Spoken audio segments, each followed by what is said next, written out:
जय श्री कृष्ण। ब्राह्मण क्षत्रिय विषाम शूद्राणाम च परंतप कर्माणि प्रविभक्तानि स्वभाव प्रभवैर्गुणैः। अध्याय 18 श्लोक 41 व्याख्या। ब्राह्मण क्षत्रिय विषाम शूद्राणाम च परंतप। यहाँ ब्राह्मण क्षत्रिय और वैश्य इन तीनों के लिए एक पद और शूद्रों के लिए अलग एक पद देने का तात्पर्य यह है कि ब्राह्मण क्षत्रिय और वैश्य ये द्विजाति है और शूद्र द्विजाति नहीं है। इसीलिए इनके कर्मों का विभाग अलग अलग है और कर्मों के अनुसार शास्त्रीय अधिकार भी अलग अलग है। कर्माणि प्रविभक्तानि स्वभाव प्रभवैर्गुणैः। मनुष्य जो कुछ भी कर्म करता है उसके अंतःकरण में उस कर्म के संस्कार पड़ते हैं और उन संस्कारों के अनुसार उसका स्वभाव बनता है। इस प्रकार पहले के अनेक जन्मों में किए हुए कर्मों के संस्कारों के अनुसार मनुष्य का जैसा स्वभाव होता है उसी के अनुसार उसमें सत्व रज और तम तीनों गुणों की वृत्तियाँ उत्पन्न होती है। इन गुण वृत्तियों के तारतम्य के अनुसार ही ब्राह्मण क्षत्रिय और वैश्य और शूद्र के कर्मों का विभाग किया गया है। गीता चौथे अध्याय का 13वां श्लोक। कारण कि मनुष्य में जैसी गुण वृत्तियाँ होती हैं वैसा ही वह कर्म करता है। विशेष बात, कर्म दो तरह के होते हैं। पहला जन्मारंभक कर्म और दूसरा भोगदायक कर्म। जिन कर्मों से ऊंच नीच योनियों में जन्म होता है वे जन्मारंभक कर्म कहलाते हैं और जिन कर्मों से सुख दुख का भोग होता है वे भोगदायक कर्म कहलाते हैं। भोगदायक कर्म अनुकूल प्रतिकूल परिस्थिति को पैदा करते हैं जिसको गीता में अनिष्ट इष्ट और मिश्र नाम से कहा गया है। 18वें अध्याय का 12वां श्लोक।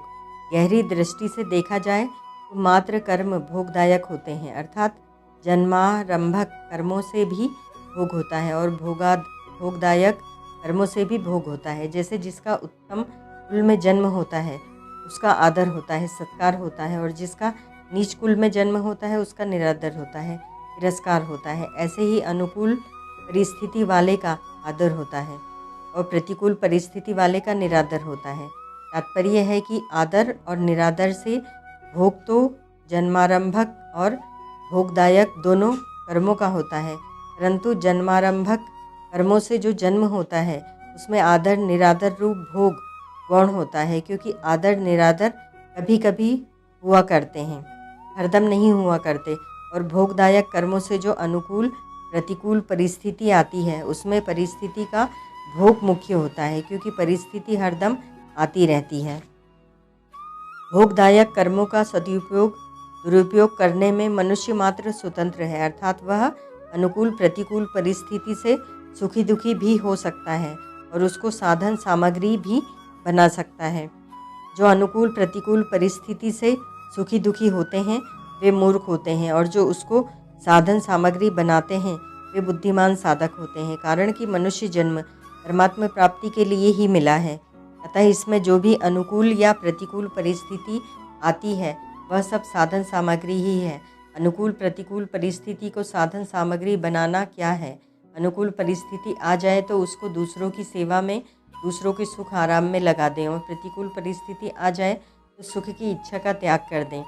दूसरों की सेवा करना और सुख इच्छा का त्याग करना ये दोनों साधन है।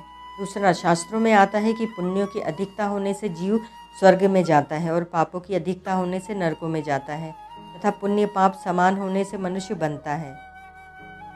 इस दृष्टि से किसी भी वर्ण आश्रम देश वेश आदि का कोई भी मनुष्य सर्वथा पुण्यात्मा या पापात्मा नहीं हो सकता।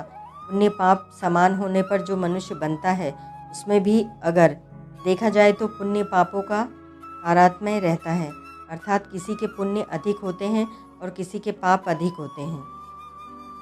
जैसे परीक्षा में अनेक विषय होते हैं और उन विषयों में से किसी विषय में कम और किसी विषय में अधिक नंबर मिलते हैं। उन सभी विषयों के नंबरों को मिलाकर कुल जितने नंबर आते हैं उनसे परीक्षा फल तैयार होता है। ऐसे ही प्रत्येक मनुष्य के किसी विषय में पुण्य अधिक होते हैं और किसी विषय में पाप अधिक होते हैं, और कुछ कुल मिलाकर जितने पुण्य पाप होते हैं उनसे उनके अनुसार उसको जन्म मिलता है। अगर अलग अलग विषयों में सबके पुण्य पाप समान होते तो सभी को बराबर अनुकूल प्रतिकूल परिस्थिति मिलती, पर ऐसा होता नहीं। इसीलिए सभी के पुण्य पापों में अनेक प्रकार का तारतम्य रहता है। यही बात सत्वादी गुणों के विषय में भी समझनी चाहिए। ऐसे ही गुणों का विभाग भी है। कुल मिलाकर सत्वगुण की प्रधानता वाले ऊर्ध्व लोक में जाते हैं, रजोगुण की प्रधानता वाले मध्य लोक में अर्थात मनुष्य लोक में आते हैं और तमोगुण की प्रधानता वाले अधोगति में जाते हैं। इन तीनों में भी गुणों के तारतम्य से अनेक तरह के भेद होते हैं। सत्वगुण की प्रधानता से ब्राह्मण, रजोगुण की प्रधानता और सत्वगुण की गौणता से क्षत्रिय, रजोगुण की प्रधानता और तमोगुण की गौणता से वैश्य तथा तमोगुण की प्रधानता से शूद्र होता है। यह तो सामान्य रीति से गुणों की बात बताई। अब इनके अवान्तर तारतम्य का विचार करते हैं। रजोगुण प्रधान मनुष्यों में सत्वगुण की प्रधानता वाले ब्राह्मण हुए। इन ब्राह्मणों में भी जन्म के भेद से ऊंच नीच ब्राह्मण माने जाते हैं और परिस्थिति रूप से कर्मों का फल भी कई तरह का आता है, अर्थात सब ब्राह्मणों की एक समान अनुकूल प्रतिकूल परिस्थिति नहीं आती। इस दृष्टि से ब्राह्मण योनि में भी तीनों गुण मानने चाहिए पड़ेंगे।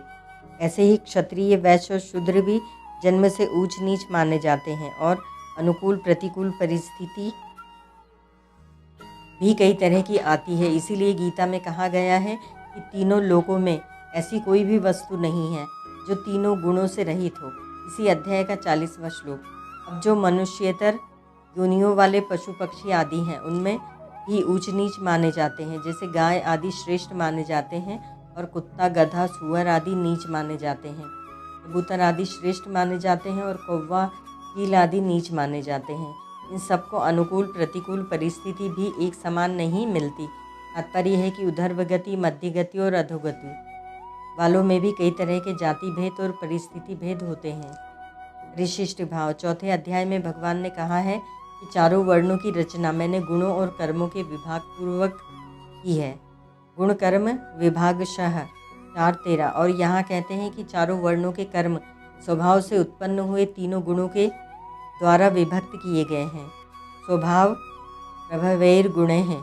चौथे अध्याय में तो चारों वर्णों के पैदा होने की बात है और यहाँ चारों वर्णों के कर्मों की बात है। तात्पर्य है चौथे अध्याय में भगवान ने बताया कि चारों वर्णों का जन्म पूर्व जन्म के गुण कर्मों के अनुसार हुआ है और यहाँ बताते हैं कि जन्म के बाद चारों वर्णों के अमुक अमुक कर्म होने चाहिए जिनके अनुसार उनकी आगे गति होगी। ओम तत्सत।